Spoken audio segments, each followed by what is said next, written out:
Sa Solomon, nilinaw ang sitwasyon niya. NU pasok na sa semis pero delikado. Nitura nagpakitang gilas kay Belen.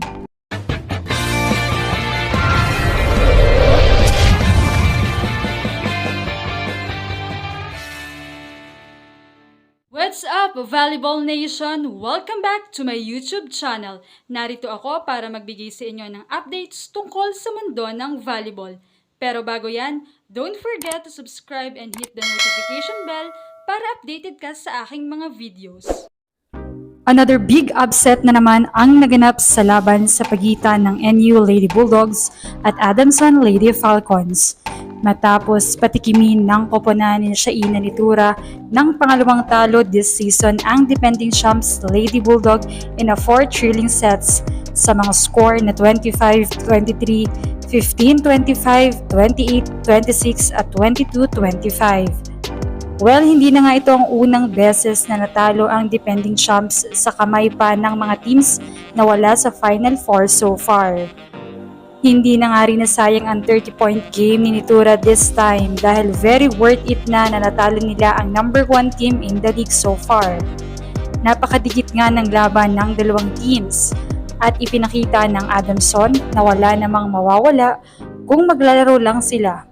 Kaya naman all out ang performance nila. Sa extended third set nga ay pinatikman ni Nitura ng isang cross-court attack at sinundan ng back row hit upang makuha nila ang third set sa score na 28-26, giving them a 2-1 set lead. Samantala ang fourth set nga ay very crucial na for NU. Tungtunga ang score sa all 20 habang sinamantala naman ni Adamson Jen Villegas ang isang over-receive ball upang makalamang ng isa sa NU at sinundan pa ng monster block kay Bella Belen ni Eloy Dote. Habang nagpakawala naman ng powerful hit si Mordy upang dahilan para umabante ng tatlo ang sa NU.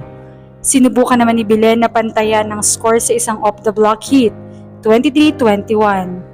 Pero former team captain Erin Pangilinan fired a service error na nagdala sa Adamson sa match point.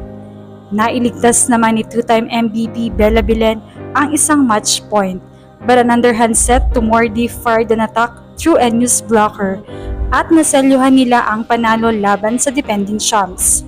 Samantala ay bagaman secured na ng NU ang slot to Final Four ay hindi naman maganda ang lagay ni Alyssa Solomon dahil sa kanyang naatamong minor injury dahilan nga kung bakit siya maagang inilibas sa game. Ayon kay Solomon, during ng kanilang practice noong Sabado bago ang laban nila ng Linggo ay nag-twist ang ankle niya. Kaya sa laban kontra Adamson ay hindi pa rin okay. Kaya umaasa siya sa mga susunod na araw ay magkaroon siya ng check-up sa doktor at titingnan nga lamang kung kailan siya makakabalik sa laro. Very proud naman siya kay Ara na nag-step up para sa kanya at in-embrace ang role na binigay dito. Kinapos lamang yung team pero sa susunod makukuha rin nila yung game ayon sa kanya. Hindi pa sigurado kung makakalaro siya kontra UE. Pero ang nararamdaman niya ay malungkot siya dahil hindi siya nakakontribute sa team. Subalit kaya naman daw ng team at nagtitiwala siya sa mga ito. Dahil nga sa sitwasyon na ito, ay kailangan talaga ng plans and adjustment ng NU. Mayroon na nga lamang 3 natitirang games ang NU kontra Ateneo, UE at UST. Well, bagaman medyo laglag na sa Final Four race ang UE at medyo malabo na rin ang Ateneo, ay hindi pa rin dapat babasta-bastahin dahil anytime ay kaya pa rin nilang maka-upset. Kaya naman walang kasiguradahan kung i-bench muna si Solomon sa mga games na ito para na rin paghandaan ng UST and especially ang pagpasok ng semis. Bagaman talo nga ang NU ay pinangunahan naman ni Belen ang scoring department with 19 points, 21 excellent receptions, and 9 digs. Alinsug with 16 habang umambag din si Maaya with 12 kahit na nasa bench lamang siya noong set 1. Pangilinan and Panikit tallied 10 points. Again, looking to bounce back nga ang NU sa Wednesday kontra sa winless na UE Lady Warriors. Anong masasabi niyo dito? Leave a comment below. Thank you for watching and don't forget to subscribe.